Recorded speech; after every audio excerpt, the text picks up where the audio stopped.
کی وجہ سے پتہ نہیں کتنے گھرانے اور چل رہے ہیں، فیکٹریاں چل رہی ہیں ان کی، صحیح زکوٰۃ ادا کرنے والے۔ اللہ پاک نے عملوں کے اندر برکات رکھی ہیں کہ عمل کرو،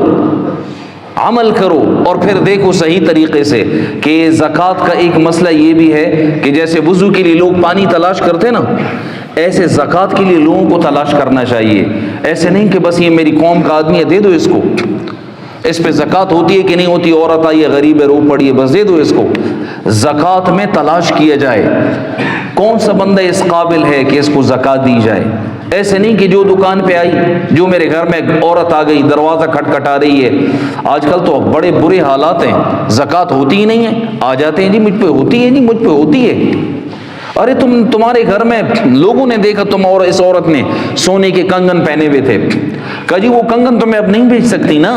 اب وہ تو بیچنے کی بات نہیں ہے، میرے پاس صرف یہ کنگن ہی تو ہے اور تو میرے پاس کچھ نہیں، اس کنگن کو بیچو تو ریٹ کیا لگتا ہے، کم سے کم میرے اندازے کے مطابق 6-7 لاکھ روپے اس کے ایک کنگن کے ہو جاتے ہیں، ایک کنگن یا 2 کنگن کے 6-7 لاکھ روپے، اور پھر بھی زکاتیں لینے کے لیے آ رہی ہیں، اور بہت سارے لوگ دے بھی دیتے ہیں۔ اور وہ لوگ جو اپنے آپ کو سادات کہتے ہیں کہ ہم سید گھرانے کے لوگ ہیں، ہم سادات ہیں، ایسے لوگوں پر تو زکوٰۃ کا مال جائز ہی نہیں ہے، یہ تو مال کی میل ہے۔ اور سید گھرانے کی بچیاں اور سید گھرانے کے لوگوں کو لوگ مال کا میل دیں، اور سید لوگ بھی جا کے لوگوں سے زکوٰۃ کی ڈیمانڈ کریں، دینے والا بھی اندھا اور مانگنے والا سید بھی اندھا، جس کو یہی نہیں پتا کہ میں نے زکوٰۃ لینی ہے کہ نہیں لینی۔ غرض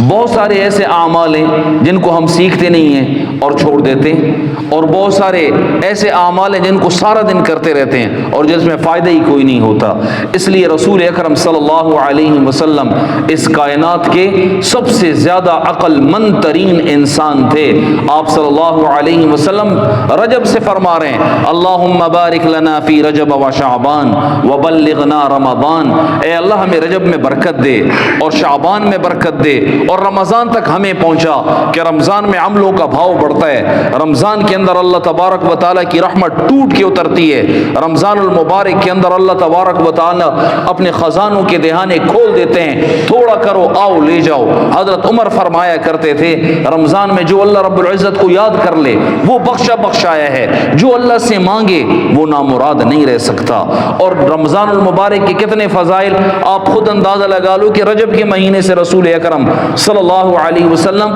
رمضان المبارک کی دعا کر رہے ہیں کہ رمضان المبارک ہے ہی بہت اعلیٰ مہینہ، بہت افضل مہینہ۔ آپ صلی اللہ علیہ وسلم نے فرمایا کہ اللہ تبارک و تعالیٰ نے زندگی دی ہی عمل کے لیے ہے، کہ عمل کرو گے آگے اللہ تبارک و تعالیٰ سے بہت کچھ لے لو گے، اور اگر عمل میں پیدل ہو جاؤ گے تو بہت کچھ کھو دو گے۔ زندگی ملی ہی عمل کے لیے ہے۔ الذی خلق الموت والحیات لیبلوکم ایکم احسن عملا، ہم نے زندگی اور موت کا نظام ہی اس لیے چلایا ہے، ہم دیکھنا چاہتے ہیں اس میں نیک عمل ہمیں راضی کرنے والا عمل کون کرتا ہے۔ اس لیے تو اللہ کے نبی رمضان اللہ پاک سے مانگ رہے ہیں کہ نیک عمل کرنا ہے، اور حدیث میں آتا ہے اللہ کو نیک عمل دکھاؤ،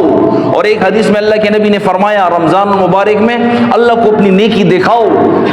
اللہ کو کہ میں بھی اٹھ سکتا ہوں، بتاؤ اللہ کو کہ میں بھی قرآن پاک پڑھ سکتا ہوں، بتاؤ اللہ کو کہ میں بھی اللہ تبارک و تعالیٰ کے نام پہ خرچ کر سکتا ہوں، میں بھی اللہ رب العزت کے نام پر دے سکتا ہوں، میں بھی راتوں کو اللہ کے لیے کھڑا ہو سکتا ہوں، میں بھی اللہ کے لیے آنسو بہا سکتا ہوں، میں بھی محمد الرسول اللہ صلی اللہ علیہ وسلم کی سنتوں کا اتباع کر سکتا ہوں، میں بھی اپنے بچوں کو دین کے اعتبار سے تربیت کر سکتا ہوں، میں بھی اپنی بچیوں کی دینی اعتبار سے تربیت کر سکتا ہوں، میں بھی کسی کی جو زمین میں نے ہڑپ کی ہوئی ہے کسی کو میں اس کو واپس کر سکتا ہوں، جس نے مجھ پر ظلم کیا میں اس کو معاف کر سکتا ہوں، جس بھائی نے میرے اوپر ظلم کیا میں اس بھائی کو بھی معاف کر سکتا ہوں، میری خالہ کے بیٹے کے ساتھ نہیں لگتی میں اس کو بھی معاف کر سکتا ہوں۔ اللہ تبارک و تعالیٰ کو نیکی دکھاؤ۔ زندگی کا مقصد ہی اللہ رب العزت کو راضی کرنا ہے، اور راضی کرنے کو نیکی ہی کہا جاتا ہے۔ اللہ رب العزت نے زندگی اور موت کا نظام پیدا ہی اس لیے کیا ہے، وہ دیکھنا چاہتا ہے کہ مجھے راضی کر کے کون آتا ہے۔ اللہ کے نبی صلی اللہ علیہ وسلم نے فرمایا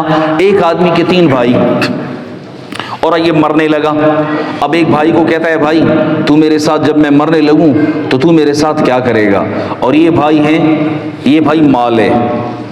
وہ مال سے کہتا ہے میرے بھائی جب میں مر جاؤں یا مرنے لگوں تو تم میرے ساتھ کیا کرو گے؟ مال کہتا ہے میرے بھائی جب تک تو زندہ رہے گا تیرا خیال رکھوں گا۔ اعلیٰ قسم کے ہوٹلز میں